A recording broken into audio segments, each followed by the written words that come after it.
오늘 본문은 요한계시록 5장이고요, 여러분. 지난 시간에 나누었던 요한계시록 4장에서는 하나의 문맥으로 이 말씀과 5장과 연결해서 볼 수가 있습니다. 전장인 4장에서는 우리가 보았던 것처럼 하늘 보좌에 앉아 계신 하나님에 대한 찬양과 경배로 나아가고 그 장엄한 모습을 상세하게 기록했습니다. 이제 사도 요한이 그곳에서 방향을 틀어서 5장에서는 그 보좌에 앉아 계신 하나님의 그 오른손에 들려있는 책을 통해서 그리스도의 구속의 사건과 통치가 어떻게 이 땅에서 실현이 되고 그분이 어떻게 찬양받게 되는지에 대해서 오늘 기록하고 있는 걸 보게 됩니다. 이런 목적을 이루기 위해서 또 주님께서 이 땅에 이 모든 것을 통치하기 위해서 성부 하나님께서는 창세전부터 그 나라를 계획하셨고요. 그 나라의 계획을 성취하실 분으로 이 땅에 성자 예수님을 보내주셨죠. 이 땅에서 십자가를 지시고 죽으시고 부활하심으로 어린 양이신 예수 그리스도께서 심판주로 다시 오실 것에 대해서 우리에게 분명히 지금 알려주고 있습니다. 이 사도 요한은 이제 하늘 보좌에 앉아 계신 성부 하나님의 그 오른손에 들고 계신 책에 좀 시선을 이제 고정합니다. 1절 말씀 함께 볼까요? 1절 말씀 시작. 또 나는 보좌에 앉으신 이의 오른손에 책에 들린 것을 보았습니다. 이것은 앞뒤로 기록되고 7인으로 봉한 것이었습니다. 아멘. 네. 세례 요한이 보좌에 앉으신 하나님께서 오른손, 권능과 능력과 원수를 쳐부시는 승리와 공의로 표현되어 있는 이 헬라어 에피텐 더이시안을, 그러니까 오른손 책을 들고 있는 것을 이렇게 보았어요. 그 능력의 손을. 이 책이 여러분 헬라 앞뒤로 보니까 7인으로 봉해져 있다라고는 소개하고 있습니다. 이 말은 보좌에 앉으신 이 오른손에 들려있는 책은 반드시 될 일이라는 거죠. 그리고 속히 될 일이라고 하는 것을 말씀하고 있는 겁니다. 이 책이 앞뒤로 기록되었다라고 말하는 것은 성부 하나님께서 계획하신 이 모든 일들이 남김없이 반드시 행해질 것이라고 하는 의미를 가리키고 있습니다. 이 책이 또 7인으로 봉해졌다라고 하는 것 헬라어 보니까 카데스 프라기스 메논이라고 되어 있는데 위아래로 봉해졌다, 덮어졌다라는 의미를 가지고 있습니다. 구약시대에 가면 이 인을 치고 봉해졌다라고 하는 건 주로 기업을 양도할 때 사용됐던 권리증서를 나타내기입니다. 그래서 인을 친 권리증서를 뜯어볼 수 있는 사람은 오직 이 증서에 명시되어 있는 소유자만이 뜯어볼 수가 있었습니다. 누가 뜯는 게 아니고 이것을 써있는 봉인되어 있는 것의 소유자가 이것을 뜯어볼 수 있다는 거죠. 그렇다면 하나님께 들고 계셨던 이 책에 무엇이 기록되어 있었기에 과연 이 임봉을 하고 있었을까요? 이사야서 29장 11절과 다니엘서 12장 8절의 9절 말씀을 보게 되면 이렇게 써있죠. 함께 볼까요? 이사야서 29장 11절 말씀 시작. 이 모든 환상이 너희에게는 봉인된 두루마리의 말씀과도 같다. 그러나 만약 너희가 글을 읽을 수 있는 사람에게 그 두루마리를 주면서 이것을 꼭 읽어주십시오 라고 부탁하면 그는 봉인돼 있어서 읽을 수 없습니다 라고 대답을 할 것입니다. 아멘. 다니엘서 12장 8절로 9절 말씀 볼까요? 시작. 나는 듣고도 무슨 뜻인지 몰랐습니다. 그래서 내가 물었습니다. 내 주여, 이 모든 일이 어떻게 끝나겠습니까? 그가 대답했습니다. 다니엘아, 가거라. 그 말씀은 마지막 때까지 은밀하게 간직하고 덮어 둘 것이다. 아멘. 아까 이사야서에서는 두루마리의 길을 읽어달라고 부탁을 하죠. 근데 봉인돼 있어서 읽을 수가 없다라고 말을 하고 있습니다. 다니엘서에서는 이 다니엘이 두 천사가 역사의 결말에 대해서 나누는 대화를 목격을 했어요. 근데 그들이 하는 소리를 듣고는 있는데 무슨 뜻인지 깨닫고 알아들 수가 없는 거예요. 천사에게 이 모든 일이 그럼 과연 어떻게 끝나겠습니까? 라고 질문을 한 거예요. 그랬더니 천사는 마지막까지 은밀하게 간직하고 덮어 두어야 된다라고 말을 했습니다. 이 말은 다니엘에게 있어서는 멀리 떨어져 있는 종말적인 미래에 대해서 얘기하고 있는 것처럼 들립니다. 요한과 이 글을 듣고 보고 있는 독자들과 성도들에게는 직접 이 글은 영향을 주고 있는 내용이죠. 이 말은 이제 이 내용이 곧 공개가 되면, 그 공개될 시점이 되면 요한을 통해 요한이 말하고 있는 것은 이 모든 것들이 드러나게 될 것이다 라고 하는 걸 말해주면서 그도 이것을 기대하고 있는 걸 볼 수 있습니다. 그런데 그때 천사가 이렇게 외치는 소리를 듣게 돼요. 2절과 3절의 말씀입니다. 읽어볼까요? 시작. 그때 내가 강한 천사를 보았는데 그는 큰 소리로 외쳤습니다. 누가 이 책을 펴며 그 인을 떼기에 합당한가? 그러나 하늘에서나 땅 위에서나 땅 아래 어느 곳에서도 그 책을 펴서 볼 수 있는 사람이 없었습니다. 네, 아멘. 여기서 그때는 요한이 보좌에 앉으신 그분이 오른손에 채례를 들고 있는 것을 보고 있을 바로 그때 음성이 들리는 거죠. 누가 이 책을 펴서 그 인을 떼기에 합당한가라고 하고 있습니다. 여기 합당한가라는 헬라어 아시오스는 능력이나 권리를 의미한 게 아니고요. 네. 선함과 의로움과 또 적합성을 나타냅니다. 그래서 봉합의 책을 열 수 있는 의로운 자격을 가진 자가 누구인가에 대해서 지금 묻고 있는 질문입니다. 그렇기 때문에 이 봉인의 책을 힘으로 그 가지고 있는 힘으로 열 수가 없다는 겁니다. 의로운 자가 적합성을 가지고 있는 자가 선함을 가지고 있는 자가 의로움의 자격을 갖춘 자가 이것을 열 수 있다라고 말하고 있는 겁니다. 아까 말씀을 시작하면서 구약의 인을 뗄 수 있는 사람이 누구라고 말했습니까, 여러분? 오직 증서에 명시되어 있는 소유주만이 뜯어서 볼 수 있다라고 말했습니다. 근데 지금 이것을 볼 사람이 없대요. 하늘에서나 땅 위에서나 땅 아래 어느 곳에서도 그 책을 펴서 볼 수 있는 사람이 없다라고 말하는 소리를 듣고 이 땅에 존재하는 어떤 피조물도 결국 하나님의 비밀을 열어볼 수 있는 자격을 가진 자가 없다는 것을 알려주고 있습니다. 이 말을 들었던 사도 요한의 반응이 4절에 나와요. 4절 볼까요? 4절 시작. 나는 그 책을 펴서 볼 자격에 있는 사람이 보이지 않아 큰 소리로 울었습니다. 네, 지금 사도 요한의 반응이에요. 이 책을 볼 사람이 필요한데 볼 자격이 있는 사람이 보이지 않아요. 사도 요한은 실망을 하고 큰 소리로 울기 시작을 한 거죠. 이사야서의 말씀도 다니엘서의 말씀도 봉인되어서 이제 볼 수가 없는데 하늘에 논의되었더니 하나님의 계획이 실현되지 못하게 된다면 당시에 지금 반모섬에 갇혀있던 요한도 또 로마 왕자의 핍박 가운데 있었던 신음하고 있는 성도들의 삶도 보장을 받을 수 없었기 때문에 그래요. 그렇기 때문에 기대가 크면 여러분 실망도 크잖아요. 길인 줄 알고 갔는데 그 길이 막혀 있으면 얼마나 답답해요. 그러니까 지금 요한의 마음은 매우 답답하고 그리고 불편한 거예요. 하나님의 오른손에 들려있는 책이 열려지기만 하면 하나님의 뜻을 알 수도 있고 교회와 성도들의 어려움들을 극복할 수도 있는데 이 계시의 내용 가운데 구체적인 심판에 대한 하나님의 구원의 계획을 알 수 없었기 때문에 그가 지금 목 놓아서 큰 소리로 울 수밖에 없었다는 것입니다. 이때 다시 한번 장로들 가운데 하나가 요한에게 또 말을 하죠. 그 말씀이 5절의 말씀입니다. 5절 말씀 읽어볼까요? 시작. 그러자 장로들 가운데 하나가 내게 말했습니다. 울지 마라. 유다 지파의 사자 다윗의 뿌리가 승리했으니 그 책과 그 7인을 열 것이다. 아멘. 네. 요한이 지금 절망해서 울고 있는데 한 장로가 7인을 열 수 있는 분이 있어 라고 지금 소개해주고 있습니다. 여러분 이 말을 듣던 사도 요한이 얼마나 기뻤을까요, 여러분? 예. 기대했던 것이 실망이었는데 소망으로 바뀐 거죠, 여러분. 길이 없는 줄 알았는데 길이 보이기 시작했습니다. 그분을 이렇게 소개했어요. 유다 지파의 사자 다윗의 뿌리에서 나온 분이다 라고 지금 소개해주고 있습니다. 먼저 유다 지파의 사자라는 소개는 구약성경 창세기 49장에 야곱이 유다 지파에 대해서 축복하고 있는 예언을 말하고 있죠. 야곱은 유다 지파에 대해서 이렇게 말해요. 사자 새끼라고 표현하고 있습니다. 그리고 유다에게서 떠나지 않고 통치할 지팡이가 그의 발 사이에서 떠나지 않을 것이고 또 실로께서 오셔서 백성들에게 복종할 때까지라고 이 말씀을 해주고 계세요. 이 약속은 승리하신 메시아를 상징하고 있고 인용하고 있는 말씀이죠. 또 다윗의 뿌리는 이사야가 예언했던 다윗의 혈통에서 나오겠다는 메시아에 대한 이야기입니다. 근데 이분이 그 책과 그 7인을 열 것이다 라고 지금 말씀한 거죠. 이분이 누구예요, 여러분? 예수님이시죠. 예수님께서는 언약의 말씀을 이루시고 승리한 사자로 죽음을 깨트리고 이기신 어린 양으로 다시 오셔서 그들에게 그 책과 7인을 떼게 될 것이다 라고 말씀해주고 있습니다. 그래서 6장부터는 이 인을 떼기 시작합니다. 이 말을 듣고 있는 요한이나 당시 성도들에게 그리고 우리들에게 여러분 불안하고 힘든 상황 속에서도 주님이 울지 말라라고 하는 위로의 메시지로 들리게 됩니다. 사람은 할 수 없지만 여러분 예수님은 하실 수 있습니다. 우리는 할 수 없지만 예수님께 맡기면 예수님께서는 가능하시다는 거죠.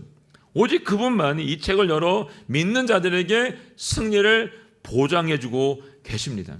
당시 상황은 도미티안 왕자가 신으로 있는 로마 제국이 모든 것을 이긴 것처럼 보이고, 여러분, 교회는 나약하고 힘이 없어서 여러분 무너진 것처럼 보여집니다. 그렇지만 주님께서는 가만히 계시지 않는다고 했습니다. 반드시 이 언약이 성취되고 반드시 승리하게 만드신다는 것입니다.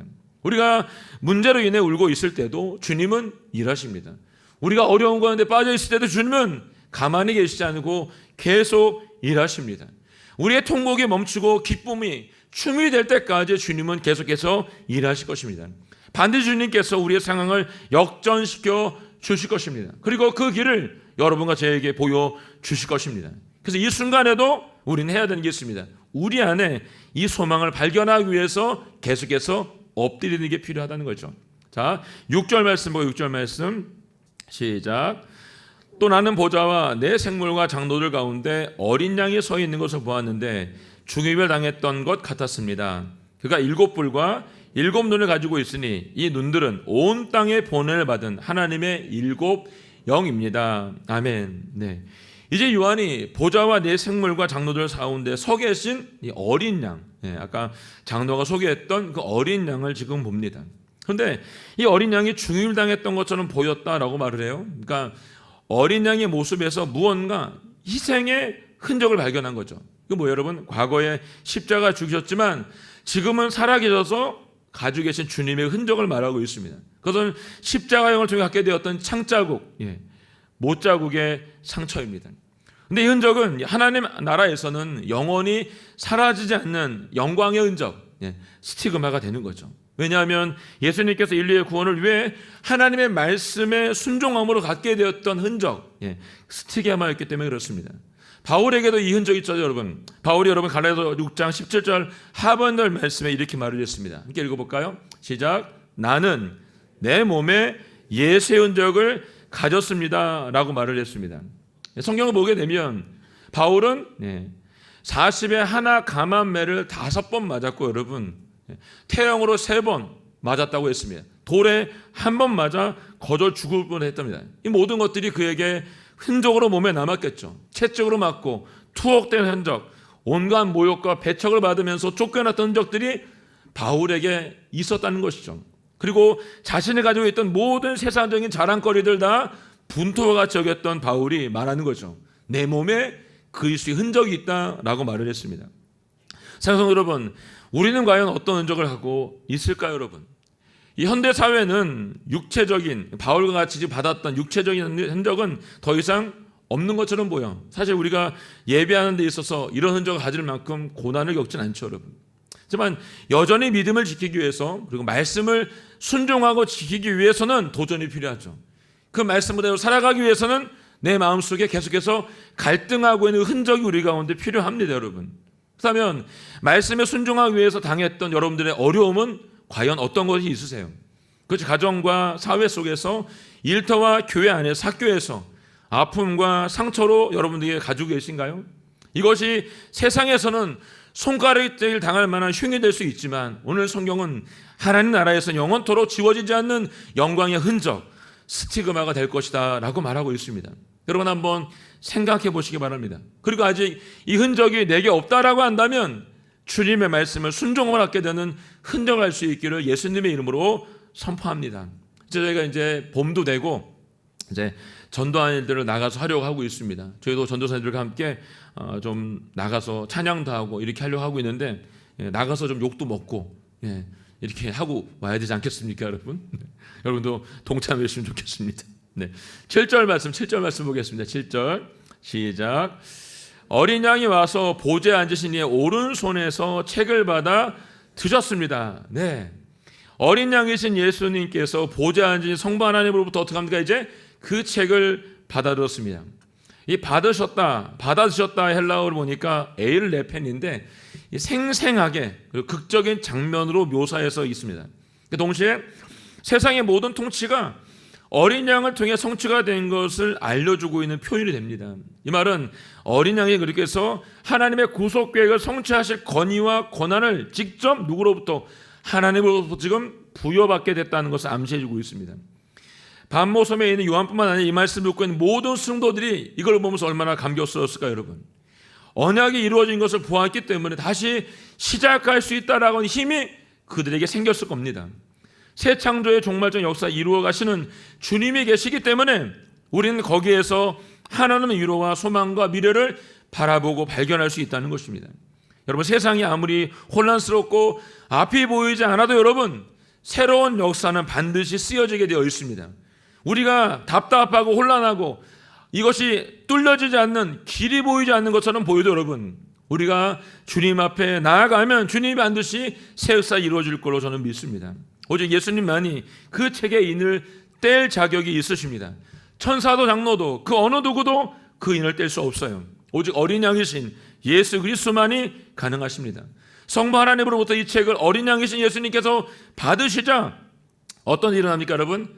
오늘 읽어야 될 8절부터 8절 하반절의 모든 말씀 속에 이 말씀이 기록되어 있어요. 보좌 앞에 내 생물과 24장로들과 천사들과 그리고 모든 피조물들이 1부와 2부와 3부에 걸쳐서 세 단원으로, 세 파트로 나누어서 어린 양이신 예수님을 찬양하기 시작하게 됩니다. 자, 먼저 8절 말씀 볼까요? 8절 말씀 시작. 그가 책을 받을 때 내 생물과 24장로들이 각각 하프와 향이 가득 담긴 큰 대접을 들고 어린 양 앞에 엎드렸습니다. 이 양은 성도들의 기도입니다. 아멘. 네.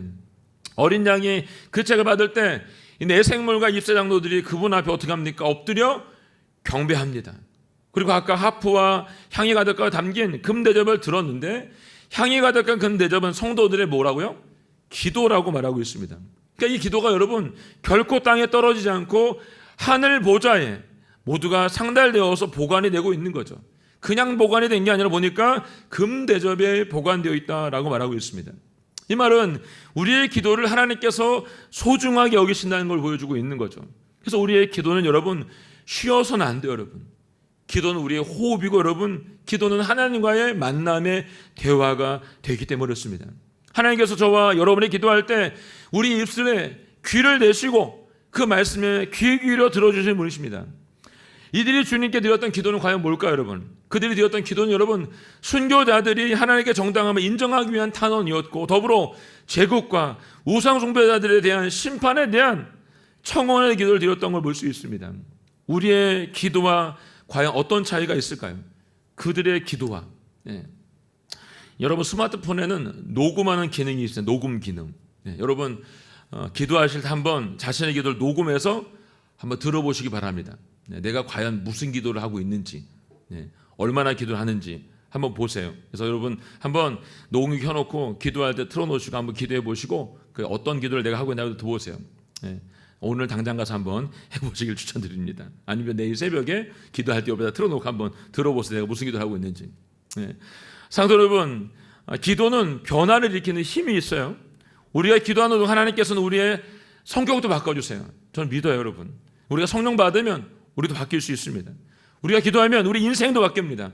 우리 눈도 바뀌어질 줄 믿습니다. 우리가 기도하면 우리의 부서진 관계도 여러분 바로 회복시켜줄 줄 믿습니다. 우리가 기도하면 불가능해 보이는 상황도, 사건도, 환경도 모든 상황을 주님께서 바꿔주실 거라고 저는 믿습니다. 이것이 기도의 힘이기 때문에 그렇습니다. 이걸 믿으세요 여러분. 지난 목요일에 이번 학기 첫 순모임에 가봤습니다. 생각해봤더니 그 순모임이 우리 전체에서 첫 번째 드린 순모임이었더라고 보니까요. 그래서 그곳에 가서 함께 순모임을 하면서 서로 간증을 나누었는데 기도했던 세월들이 참 많으시더라고 보니까요. 그 세월 동안 승리하셨던 그 살아왔던 날들을 권사님들과 성도님들이 나누어주고 간증해 주었는데 그 말 들으면서는 개인적으로 엄청 많은 힘을 받게 되었습니다. 올해 2025년 상반기 모임을 통해서 여러분 순모임을 통해서 여러분 오늘께 남양주 오늘께 모든 성도님들이 저는 기도가 변화되고 바뀌어질 수 있기를 원합니다. 그리고 지난 주간부터 시작된 이 작은 예 40일 새벽 기도를 통해서 여러분 우리의 기도가 저는 응답될 수 있기를 원합니다. 저는 이 새벽 기도는 그 맛을 본 사람만 알 수 있다라고 생각합니다. 저는 이 맛을 우리 모두가 봤으면 좋겠습니다. 그래서 여러분 내일도 늦지 않았으니까 아직 한 번도 안 나오신 분들은 내일 새벽을 모두가 깨워서 나올 수 있기를 원합니다.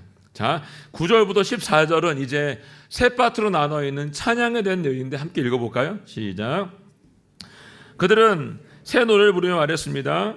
주는 그 책을 취해 인들을 떼게 합당하십니다. 이는 주께서 죽임을 당하심으로 주의 피로 모든 족속과 언어와 백성과 나라들로부터 사람들을 하나님께로 구속해 들이셨고 그들로 우리 하나님께 나라와 제사장들이 되게 하셨으므로 그들이 땅 위에서 왕노릇하게 될 것입니다. 그때 나는 보좌와 생물들과 장로들 에워싼 수많은 천사들을 보고 음성을 들었는데 그들의 수가 만만이요 천천이었습니다. 그들은 큰 소리로 말했습니다. 죽임을 당하신 어린 양은 능력과 부귀와 지혜와 힘과 존귀와 영광과 찬양을 받으시기에 합당하십니다. 또 나는 하늘과 땅 위와 땅 아래와 바다에 있는 모든 피조물들과 그 안에 있는 모든 것들이 보좌 앉으신 분과 어린 양께 찬송과 존귀와 영광과 능력이 영원토록 있기를 빕니다라고 하는 소리를 들었습니다. 이에 내 생물은 아멘하고 화답했고 장로들은 엎드려 경배했습니다. 아멘. 네. 이제 세 파트로 새 노래를 나누어서 부르고 있는데 첫 번째 파트의 새 노래는 9절부터 10절입니다. 네. 주는 그 책을 취해서 인을 떼기에 합당하는 분이십니다. 예수님 그분은 그 책을 취해서 그 인을 떼시기에 합당한 분이십니다라고 지금 찬양을 하고 있습니다. 이 땅에 어떤 피조물도 그 인을 뗄 자가 없지만 죽음을 깨뜨리고 승리하신 어린 양이 그 인을 뗄 수 있다라고 찬양합니다. 그리고 그들은 주께서 죽으심을 이루신 이 구속의 사역을 찬양하고 있습니다. 예수님 십자가에 흘리신 보혈로 영원히 죽을 수밖에 없었던 하나님의 백성들이 구원받게 됐다라고 찬양하고 있습니다. 그리고 더 나아가서 그들이 하나님의 나라가 될 것이고 제사장이 될 것이고 그들이 그 땅에서 왕노릇 하게 될 것이다라고 찬양하고 있습니다. 이로써 우리는 구원의 의미를 다시 한번 새겨볼 수 있다고 생각합니다. 구원은 여러분 단순히 죄를 용서받은 것을 넘습니다. 하나님 나라가 우리 안에 들어오게 되는 것이고 그 나라가 제사장이 되어서 우리가 그곳에 제사장이 되어 이 땅을 다스리게 되는 세우게 되는 그 특권을 받게 됐다라고 말하고 있습니다. 다시 말해서 하나님께서 최초의 아담에게 주었던 신분과 지위가 다시 회복될 것이다 라는 찬양입니다. 두 번째 파트의 새 노래는 11절부터 12절까지의 말씀인데 거기 보면 이 네 생물과 이 제사장들이 구원받은 은혜에 대해서 이 찬양을 드리게 되자 그들을 둘러싸고 있었던 천사들이 지금 화답하고 있는 찬양입니다. 예. 제가 미리 준비를 못했는데 어저께 보니까 유희 목사님이 그림을 보여줬던데 그건 아직 안 됐죠? 네. 네. 화답하고 있는 찬양. 예. 천사들이 화답하는 찬양은 여러분 능력과 부귀와 지혜와 힘과 존귀와 영광과 찬양이라고 말합니다. 이 화답의 찬양은 예수 그리스도의 신적 속성을 말해주고 있죠, 여러분. 이 찬양은 다윗이 여호와 하나님께 드렸던 감사의 기도와 동일한 걸 볼 수 있습니다. 다윗의 감사의 기도와 지금 찬양의 감사를 드리고 있는 천사들의 기도가 찬양이 같은 것은 여러분 예수 그리스도는 하나님과 동등하다는 뜻이고 당연히 이 찬양과 경배와 영광을 받으실 분이 그분이다라고 말씀을 해주고 있는 것입니다. 이 찬양을 지금 천사들이 함께하고 있는 거죠. 자, 세 파트의 새 노래는 13절부터 14절의 말씀인데 천사뿐만 아니라 여러분 그리고 24장로들뿐만 아니라 온 우주 만물과 피조물까지도 어린 양이신 예수 그리스도를 찬양하고 있는 것을 보여주고 있습니다. 다시 한번 여러분 13절과 14절 말씀을 다시 한번 읽어볼게요. 시작. 또 나는 하늘과 땅 위와 땅 아래와 바다에 있는 모든 피조물들과 그 안에 있는 모든 것들이 보좌에 앉으신 분과 어린 양께 찬송과 존귀와 영광과 능력이 영원토록 있기를 빕니다 라고 하는 소리를 들었습니다. 이에 내 생물은 아멘하고 화답했고 장로들은 엎드려 경배했습니다. 아멘. 네. 이들이 새 노래로 찬양을 한 분명한 이유가 있습니다. 그것은 그들이 예수님을 바로 알게 됐다는 것입니다. 무엇보다 그들이 예수님을 만났기 때문입니다. 저는 이 시간 여러분 모두가 예수님을 바로 바라볼 수 있기를 원하고 여러분 모두가 예수님을 꼭 만날 수 있기를 원합니다. 예수님이야말로 우리의 참된 생명이 되시고 우리의 참 소망이 되심을 깨달았기 때문이죠. 그리고 그들에게 변하지 않는 구원의 감격이 있었기 때문에 새 노래로 찬양을 드릴 수가 있었던 것입니다. 사랑하는 성도 여러분, 우리를 위해서 승리하신 사자로 죽임당한 어린 양 예수 그리스도께서 이 땅에 와 주셨습니다. 그리고 그분은 죽으시고 부활하셔서 다시 오시겠다고 약속하셨고 다시 오실 것입니다. 그리고 오셔서 그 일곱인을 그 책에서부터 펴실 것입니다. 새 노래를 부르는 삶을 우리 모두가 살 수 있기로 합니다. 새 노래를 부를 때 우리의 삶도 분명히 새로워질 거라고 저는 믿습니다. 새 노래를 부를 때 우리 안에 있는 염려와 걱정도 떠나갈 것이라고 저는 믿습니다. 주님이 주시는 새 힘으로 사실 수 있기를 바랍니다. 이번 한 주간도 여러분 예수님께서 주신 은혜를 기억하고 우리 안에 주신 그 새 노래를 가지고 하루하루를 살아갈 수 있기를 예수님의 이름으로 축원합니다.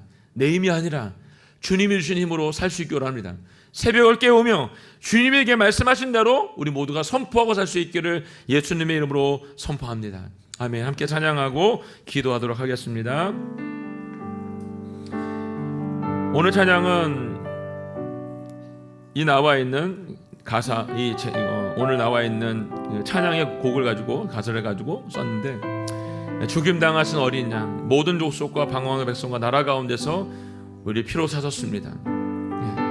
하나님께 날 드리고 싶습니다. 죽임당 어린 양 우리들 모두가 나라가 되고 제사장을 삼아주셨으니 우리가 주와 함께 이 땅에서 다스릴 수 있게 해주십시오. 난 찬양입니다. 이 찬양을 함께 드리고 주님 앞에 기도하겠습니다.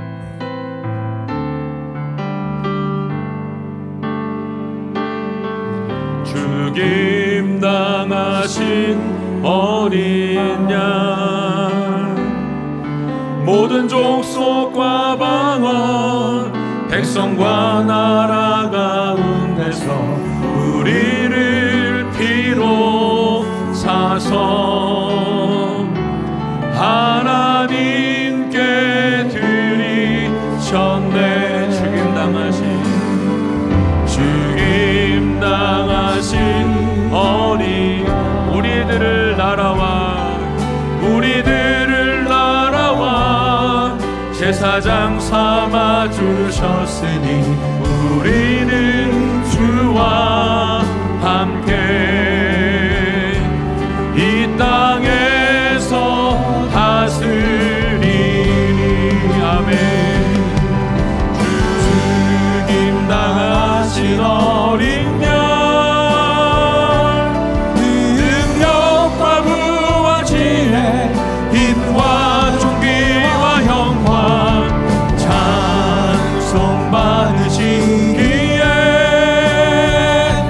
합당하신 죽임당하신 어린 양 죽임당하신 어린 양 능력과 부와 지혜 힘과 존귀와 영광 찬송 받으시기에 합당하신 어린 양 죽임당하신 어린 양 모든 족속과 방언 백성과 나라가 우리를 피로 사셨습니다. 하나님께 드리셨습니다. 하나님께 드리셨네. 죽임당하신 어린 양 우리들을 나라와 제사장 삼아 주셨으니 우리는 주와 함께. 아멘. 이 땅에서 다스리니.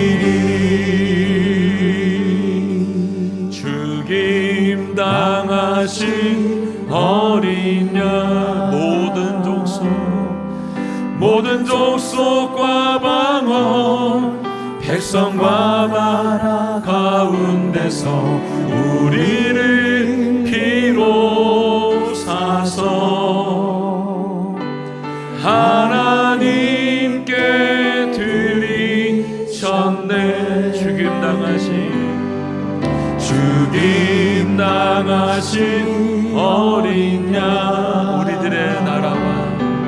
우리들을 나라와 제사장 삼아 주셨으니 우리는 주와 함께 이 땅에서 다스리리. 능력과 부와 지혜와 힘과 존귀와 영광 찬양 받으시 합당하신 분, 그분이 우리의 어린 양 예수 그리스도이십니다. 오늘 그분이 하늘 보좌 앉으신 그 하나님의 오른손에 있는 그 책을 받으셨고, 그리고 그 인을 떼실 것입니다. 하나님 아버지, 우리 가운데 주님의 생명이 우리 가운데 부어지게 하여 주셔서 참 소망을 가지고 살아가는 한 주간 될 수 있도록 도와주시길 원합니다. 변하지 않는 구원의 감격을 갖고 살아가게 하여 주시옵소서. 변하지 않는 주님을 향한 새 노래가 우리 가운데 울려 퍼질 수 있도록 도와주시옵소서. 우리 안에 있는 모든 염려가 떠나가게 하시고 걱정이 떠나가게 하시고, 하나님 아버지, 우리의 눈이 고정되어 주님만을 바라볼 수 있도록 도와주시고 인도하여 주시옵소서. 우리 가운데 세례하실 주님만을 바라보며 우리 가운데 하나님 아버지 역사하여 주시고 성령으로 인쳐주시고 사용하여 주시옵소서. 주여 고백하며 기도하며 나아가겠습니다. 주여, 하나님 아버지, 주님만을 바라보며 나아가기를 원합니다. 주님 안에 거하기를 원합니다. 아버지 하나님, 주의 말씀에 그 세미한 음성에 반응하며 살아갈 수 있도록 도와주시기를 간절히 소원합니다. 하나님 아버지, 우리 안에 모든 삶의 전들이 주님을 알미하며 새로운 역사가 일어나게 하여 주시옵소서. 승리하신 주님만을 바라보며 나아가게 하여 주시옵소서. 승리하신 어린 양을 바라보며 나아가게 하여 주시옵소서. 다시 오실 주님만을 바라보며 나아가게 하여 주시옵소서. 어둠의 권세를 깨뜨리고 밟으신 예수님을 바라보며 살아가게 하여 주시옵소서. 하나님 아버지, 기도하는 자가 되기를 원합니다. 주의 말씀에 순종하는 자가 되기를 원합니다. 주님을 높여 찬양하며 영광을 올리는 자가 되기를 원합니다. 우리를 사용하시는 주님만을 바라본 자가 되기를 원합니다. 하나님 아버지, 어떤 상황과 어려움이 날지라도 오늘도 내게 말씀하여 주시는 주님만을 바라본 역사가 우리 모두 가운데 있도록 아버지 붙잡아 주시고 인도하여 주시옵소서. 내 삶의 주인이신 주님만을 바라본 역사가 우리 삶 가운데 인도하여 주시옵소서. 하나님 감사합니다. 오늘 세례 요한으로 주님의 보좌에서 그 오른손에 있는 그 책을 받으시는 주님의 모습을 보게 하셨습니다. 하나님 아버지, 반드시 일이 이루어질 것이고 반드시 일이 우리 삶 속에서도 나타나게 될 것입니다. 하나님 아버지, 우리 가운데 이 소망을 가지고 살아가게 하여 주십시오. 앞에 보이지 않고 캄캄하다 할지라도 오늘 그분이 그 인친 그 책을 드셨음을 기억하게 하여 주시옵소서. 그래서 하나님, 우리의 삶이 주님을 기다리는 신부가 되어서 모두 주님과 함께 찬양하며 새 노래를 부를 것을 기억하며 살게 하여 주시옵소서. 하나님, 오늘 우리에게 말씀하신 것처럼 어떤 능력과 부와 지혜와 힘과 존귀와 영광과 찬양, 이 모든 것은 주님만이 홀로 받아 주시옵소서. 어제 이 찬양이 우리 삶 속에서 계속 울려 퍼질 수 있도록 우리를 사용하시고 인도하여 주시옵소서. 감사와 찬양을 주님께 드리며 예수님의 이름으로 기도하였습니다. 아멘.